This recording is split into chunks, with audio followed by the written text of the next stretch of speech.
Hello दोस्तों, आपका स्वागत है अपने YouTube channel online study IQ में। चलिए दोस्तों, आज 6 जून के सभी महत्वपूर्ण करंट अफेयर देखते हैं। चलिए स्टार्ट करते हैं।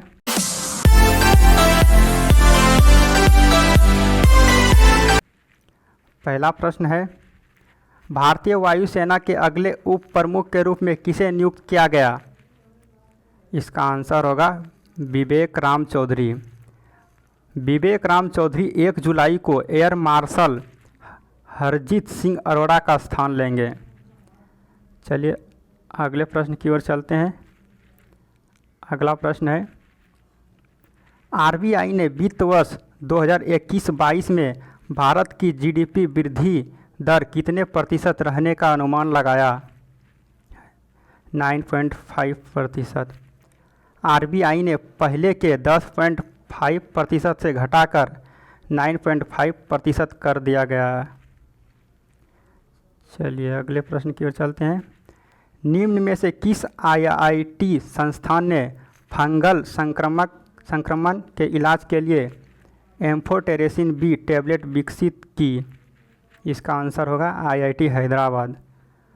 IIT हैदराबाद ने नैनो फाइबर आधारित टैबलेट एम्फोटेरेसिन विकसित की है।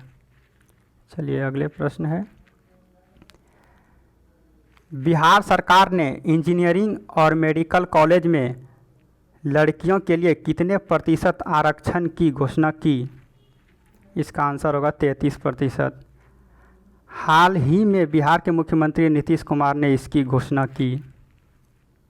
चलिए अगले प्रश्न है, सावरकर ए कॉन्टेस्टेड लीगेसी 1924 से 1966 नामक पुस्तक किसने लिखी?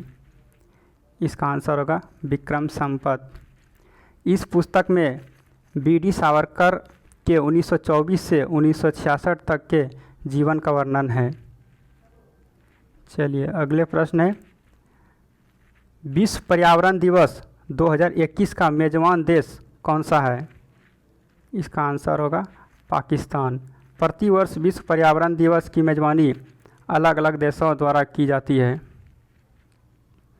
चलिए अगला प्रश्न है, कैबिनेट ने खनिज संसाधनों के क्षेत्र में सहयोग के लिए भारत और किस देश के बीच समझौता ज्ञापन को मंजूरी दी? इसका आंसर होगा अर्जेंटीना। यह MOU खनिज संसाधनों के क्षेत्र में सहयोग के लिए संस्थागत तंत्र उपलब्ध कराएगा। चलिए अगला प्रश्न है, रक्षा अधिग्रहण परिषद ने लगभग 43,000 करोड़ रुपए की लागत से कितनी पनडुब्बियों के निर्माण के प्रस्ताव को मंजूरी दी? इसका आंसर होगा 6। इन्हें प्रोजेक्ट P75I के तहत स्वदेशी रूप में भारत में बनाया जाएगा। चलिए अगला प्रश्न है, कौन सा देश दूसरे संयुक्त राष्ट्र वैश्विक सतत परिवहन सम्मेलन की मेजबानी करेगा? इसका आंसर होगा चीन। यह सम्मेलन अक्टूबर 2021 में चीन के बीजिंग में आयोजित किया जाएगा। चलिए अगला प्रश्न है, वर्ष 2021 का इंटरनेशनल बुकर पुरस्कार किसने जीता? इसका आंसर होगा डेविड डियोप।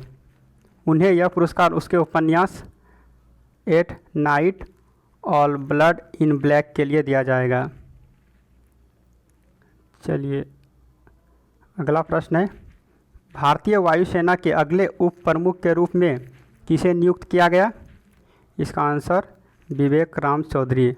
विवेक राम चौधरी 1 जुलाई को एयर मार्शल हरजीत सिंह अरोड़ा का स्थान लेंगे।